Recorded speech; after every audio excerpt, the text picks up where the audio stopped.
Bill? Oh. Am I talking? If I talk like this, can you hear me? Or should I talk louder? You can get up if Okay. you wish. It doesn't I matter. can't. Well, if I get up, I'll probably get scared, but I'll get up. It's saying- Well, this way I can see you guys. I speak tangentially. First of all, I just want to say it's really nice to be here. Don Patterson and Bill Patterson. Sorry, I'm and Don Myers have tried to get me to come here for a long time, and Terry Newman. And it's really reassuring to see Carol Carton here because I've known her for so many years, longer than I've known anybody else here. So, but I thought there was going to be a moderator and they were going to ask us questions. So I came unprepared to talk, and I was sure Mo would beat me up, and he would have, but that there would be answers, and that Mo would come off with like, you know, he's more articulate, so he would be really good. And I could stand here, I could sit and say nothing. So I've been making notes while he's been talking, trying to. I am from Philadelphia. I'm a painter. I went to the academy. I never knew you could be a painter. The first shows I ever saw as a kid were my grandmother used to take me to classical music concerts. And it always instrumental music at the Academy of Music.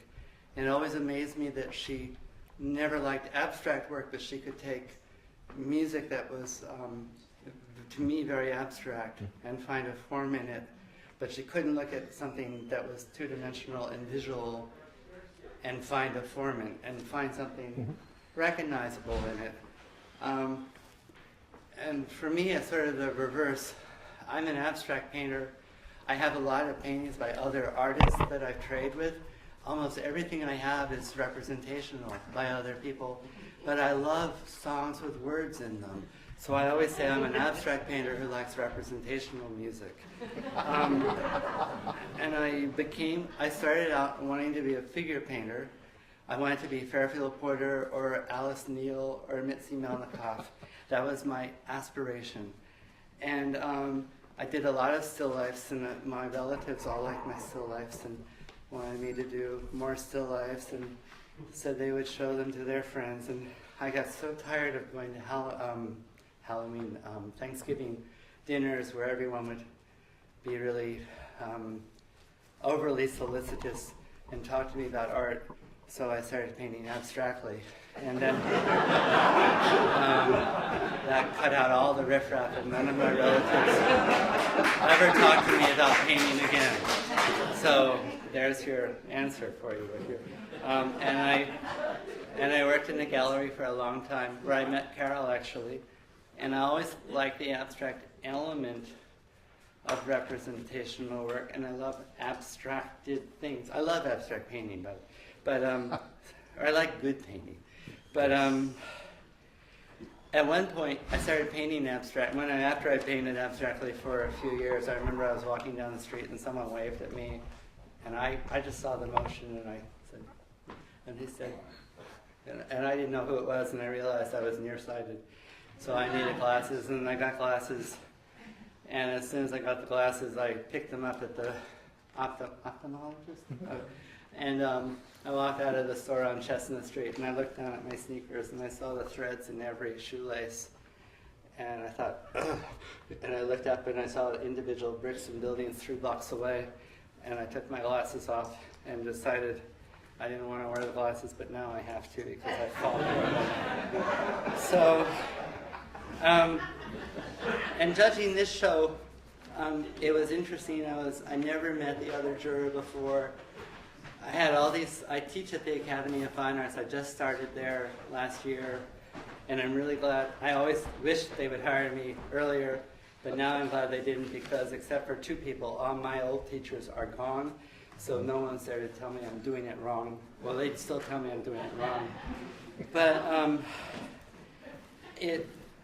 it's nice to meet these younger people, and I found the week before I came here to jury this show, all these kids came up to me. I see people individually as for crits, and I have a list. They sign up. I see 6 or 8 a week, and I have my list with me. And all these kids kept popping out of their studios and saying, "Are you Bill Scott? Are you Bill Scott?" And I say, "Yeah."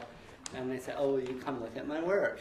And I thought, wow, they really like me here. And I thought, great, like this is really working. But I said, I could see you next week or the week after. You have to sign up, but I'm full today. And their faces all dropped. And at the end of the day, when I was leaving, this girl came up to me and said, "Oh, can you look at my picture? And I'm entering the show you're during next week, and I want you to see if you like it." And I said, well, and I said something that I won't say here, but I said, I can't look at that. And I said, if Michael Gallagher was a juror, I could look at it, but I can't look at it. And and besides, you're not even an abstract painter, so how am I going to recognize it and vote you in? Now I'm really in trouble. So so I was during the show here, I was looking for that one kid's painting, like thinking, like, oh my God, like I'm in so much trouble. And she didn't enter the show, but I went home anyways and slept for 4 hours after being here. So what else was I going to say? It was really interesting during this show. This is a really nice place, and the dinner was really nice. It's very. I'm terrified of walking into rooms full of people, but this was very, very kind. But walking around, the other juror and I didn't agree on anything, and we had to pick 100 things. Yeah, that's like the Johnny Carson show. Right? I'm sorry, I get excited. No, it's great. I like it. So we didn't agree on anything except one piece.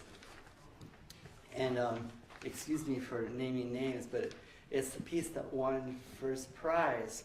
But and I know the guys here, so just close your ears.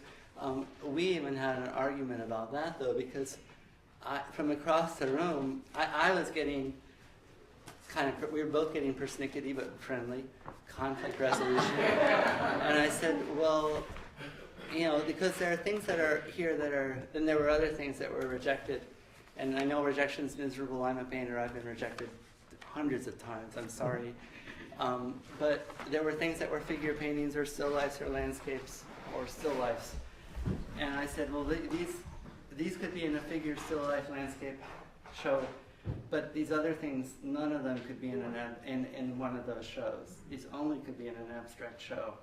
So let's focus on them. So from across the room, she pointed to the photograph and said, well, that's abstract. And I said, well, actually, that's representational. It's a photograph. And so I think it's really beautiful, and I think you did the yellow photograph too, right? Did you do that other piece as well? Yeah. I don't know your name, I'm sorry. John. John. Well, you should say your last name. John Brewer. Okay. So this was a point of contention in a way that because it's a photograph, if Andrew Wyeth had painted the same thing and had all the, it would be, to me, it would be a representational painting of an abstract idea or an abstract structure. Does that make something abstract? I don't know. Not really to me, but I don't know. And I think for me, most of the things I picked for the show, we each picked 50 things, and then there was the one that we agreed on. And there were a lot of other things that got walked out that I feel really badly about seeing walked out, but it was just too late.